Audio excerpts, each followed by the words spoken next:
Does Raging Grace sit within a genre? We can tell you, hopefully, at the end of this review. We're talking about this film today. Is it a horror? Is it a thriller? Is it a social commentary movie? A drama? Is it a bit of a comedy as well?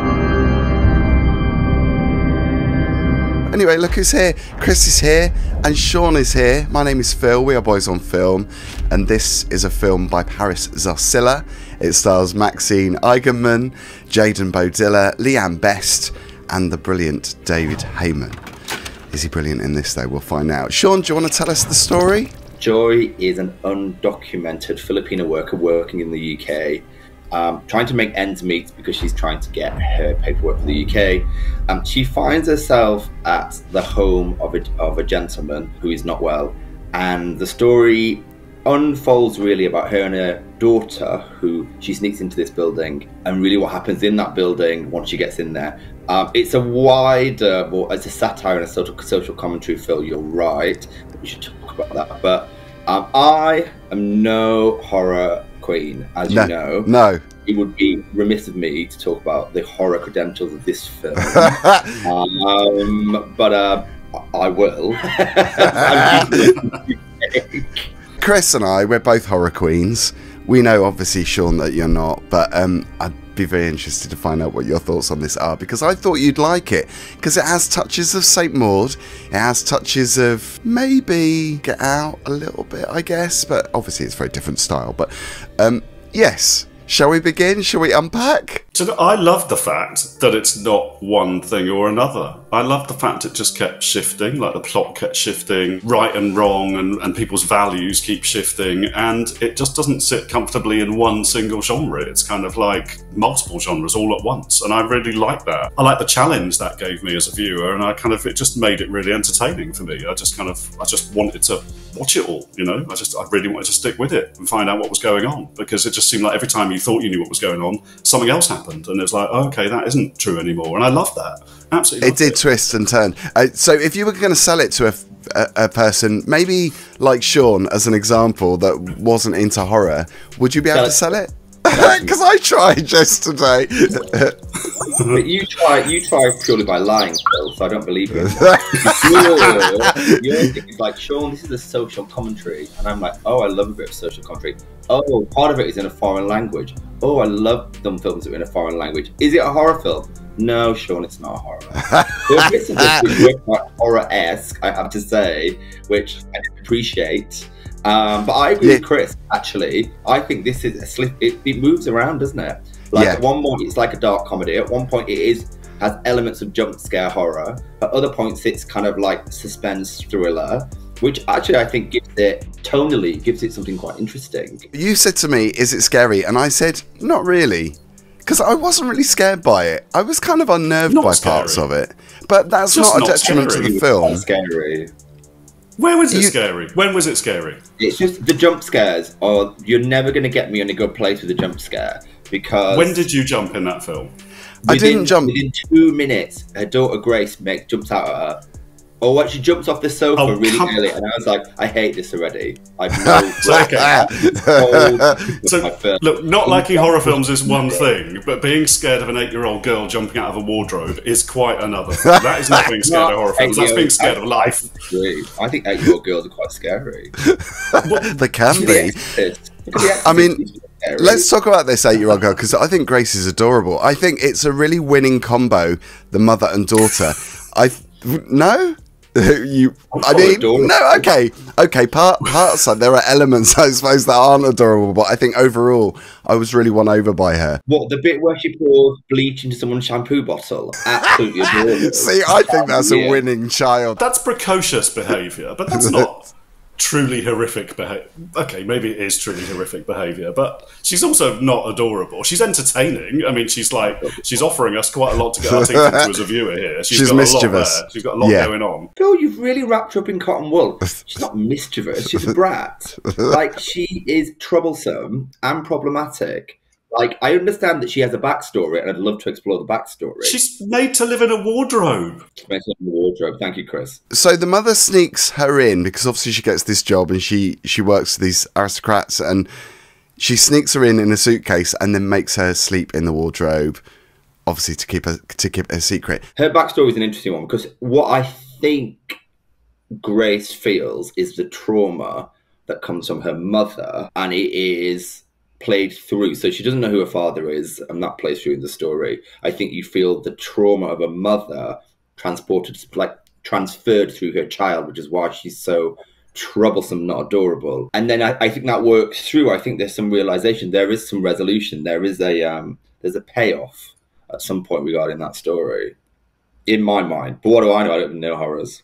This is where I think it's kind of social commentary, because it's about otherness. It's about, you know, the mother being displaced and in this world that she isn't completely at home in, and she's brought the daughter into that world and sort of added an extra layer of otherness onto her experience. You know, she just, as well as being transported from a different culture and all that kind of stuff, she's living in wardrobes. I mean, she's not exactly having an experience that was kind of promised to her either. No. So they're just outsiders all the time, you know, the pair of them. They're really outside what's going on. And I felt like I was really taken into that with the film, actually. I really felt like I was feeling it for them. I was feeling the kind of awkwardness of all of that and the kind of displacement and all that stuff. And, you know, kind of interesting to explore, you know, the mother's experience of that versus the daughter's, and how similar and how different they are. You know, is anything going to be different for Grace from Joy or not? You know, it becomes for me, I was kind of just kept thinking about that all the way through. Is she going to have a better experience of life than her mother? And the people she's working for, I mean, they're just the worst people as well. I mean, let's talk about Master Garrett then, David Hayman, who I think is always great in films. He's always, I mean, he's often playing very evil people. I don't know if you've seen Bull. It's quite sinister, isn't he? As a human being, not a human being. But not at first. Not at first. No, that aren't baddies always like that, Chris? You know, they're always like warm and loving at first, and then they turn. Daddies are. That could be from another video. Daddies are always. That's what I find. I think we're on the Masters here. Oh yeah, I've slipped off on OnlyFans. Joy is in the UK to better her life. She has made a conscious decision to come to the UK to better her life. And through that, she's put through this quite vicious filter of people opening their doors and saying, this is your home, but it's not really your home. You should be grateful you're here, but we're going to pay you peanuts. Yeah, very condescending. Exactly. That whole scene with, we'll come into Catherine. The cheese sandwich. Says, here's your room. You've got a room in my home, but this is not your home. Yeah. Very quickly, she draws a border and says, it's not your home. Don't get comfortable. Yes, you have a room here, but it's not your home. And so this idea about ownership, there's a sense of ownership very quickly, which I think is fair. You know what I mean? When you look at this story, and Joy really has the relationship, the power struggle between those individuals is unbalanced, because really what can Joy do in this situation? She basically needs the money to pay for her visa.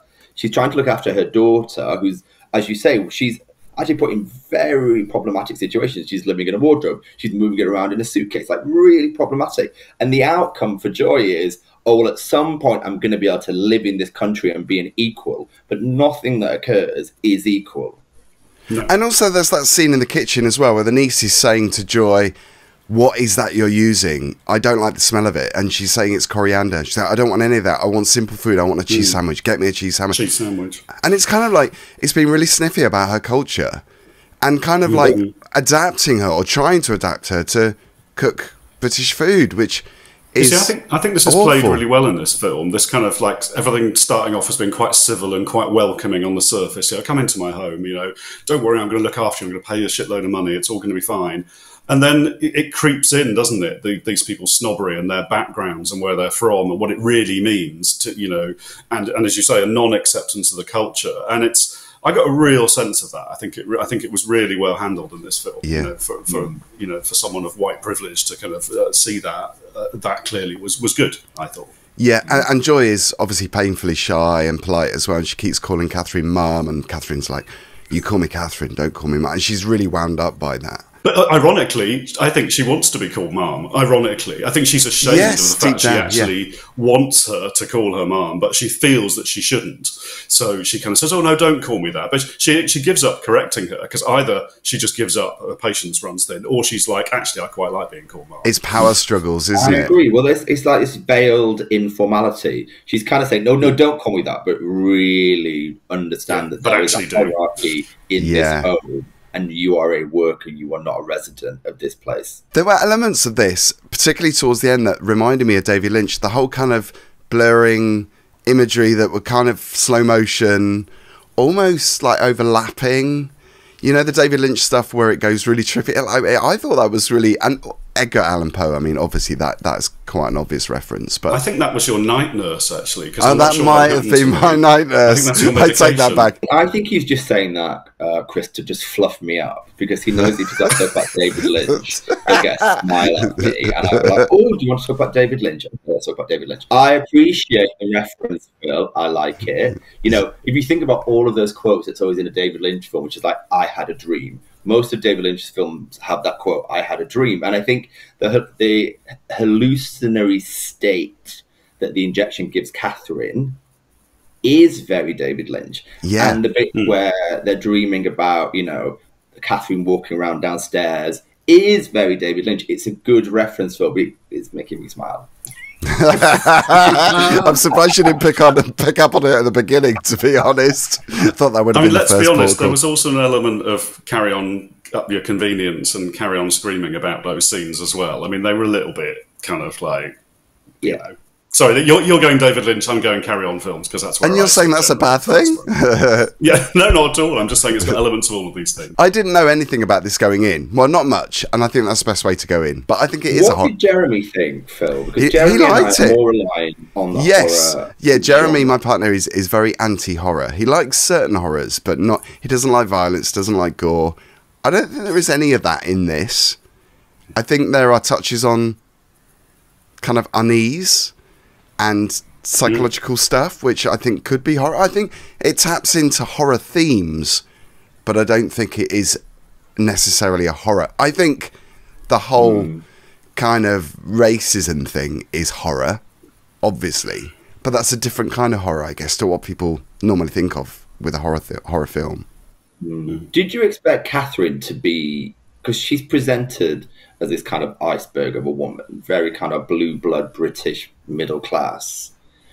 I guess is that a deliberate, I don't watch a lot of horror, but is that a deliberate trope? You know, the guy, Lolo Garrett, is in bed presenting nice, she's presenting evil. See, again, we can't really talk about this too much because it would spoil things. As soon as you think, okay, she's a goodie and he's a baddie, or vice versa, it shifts. And, you know, I think that's a really clever thing about it, because as soon as you think you've got it straight, it's not straight at all, and suddenly it's like some completely different view of the world. And I think that's a real strength of this film. It isn't one thing, and the plot isn't one thing, and the characters aren't one thing. It's much more complex than that. There's a constant shift going on all the time. That is really fair, Chris, because I think at some point you root for each of the four main protagonists at some point, and that's a skill.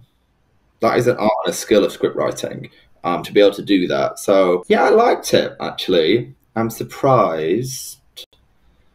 I'm not sure I need to see lots of these, but I thought it was quite good. Excellent. So quite good. Well, we've won him over. Really He's a hard marker, Chris. That's a really good score from Sean for a horror film. Oh, okay. I thought I was bad. My official quote for this, before I'd seen it, Chris, was that good. I feel like it's enriched me slightly. You know, it's enriched me in the genre of non-genre. So we've elevated from to what? What's the next? You know, where's the next step up? Quite good. To quite good. Okay. Yeah. The verdict. Over to you, Sean, I think, first, because I can't wait anymore. I've got a real umbrage about this. You keep making me score first, but I will. I'm going to give this a 3. Is that high? Is that good? I mean, I'm quite shocked that's quite low, but actually in Sean's terms, it's quite high. Sorry, that's where I'm at with this. I thought it was solid. Chris is going 4. I'm going 4 because this wasn't a perfect film, which would be a 5, and I don't think I've ever given anybody a 5 for anything, but one day it will happen, maybe. But this is pretty close. It's a really good film. It kept me entertained the whole time it was on. You know, I'm still thinking about it now. You know, it's left an impression. It was a good film, and I thought it was really well made, really well written, in a way that so many other films are not. So it's worthy of a 4 from me. Yeah, I'm going to go with a 4 as well. I thought it was fantastic. I thought the performance was really good. It kept me guessing all the way through. I like the social commentary angle of it. And yeah, it just was unexpected. I didn't know anything about it going in, and I kind of, you know, was thinking, oh, it was going to be one thing, and it wasn't. And I think it's a really strong feature debut as well. I can't believe it's this director's first major feature debut. It's solid. Yeah. Keeps you drawn in. Didn't need to be 20 minutes shorter. No. Actually, I did think it may have come from a short, because I felt some of that spirit. Yeah, I think it was a solid, for me, it was a solid 3. What would be your negatives? I mean, don't want to dwell on the negatives too much, but what for would... me, yeah. I found some of it a bit superfluous. Oh, really? I found some of the scenes kind of a bit forced, especially the scenes downstairs in the basement. I think you can create that sinister element without it being so literal. So you could talk of what's in the basement, which would actually be more sinister. More mysterious. More mysterious than literally being like, I'm not going to spoil it, but like, you know what's down there. So, do you know what I mean? There's elements of that. There's a lot of trying to create tension through time. So there'll be minutes or so where Joy's doing something which is designed to create tension, which you could do through a different device. So things like that, which I'm like, if you want to create suspense, you can create suspense in seconds. You don't need minutes of like violins going. Oh, I love those violins though. For 2 minutes to be like, guess what, everyone? I'm creating tension. I'm buying the soundtrack. Great film, great debut, solid 3. That's fair. Chris, what would be your negatives? I'd agree with that. I think it just needed a little bit of tightening. I mean, the space I'm going to give it, it was the first feature. So to be honest, if I tried to make one tomorrow, it wouldn't even be a solid 1. To be fair, I think for a debut, this is really quite good, great film. But I think, strong. Next time round, notes for next time are, tighten it, cut off the fat, be economical. I think that is why it's not perfect for me. But, if they listen to our advice, they'll tighten things up. So it's Paris Zarcilla. Yeah, I can't wait to see what he does next. I really enjoyed it. So it's Raging Grace, and it's going to open in cinemas in the UK from Friday the 29th of December. If you're going to see it, let us know. Drop a comment down below if you have seen it already. Thank you guys, and have a great Christmas, and we'll see you to review our next horror film, which isn't really a horror film, next time. Sean. Great. Solid. Solid. Do you think a solid 2 is probably the worst thing you could give something, isn't it?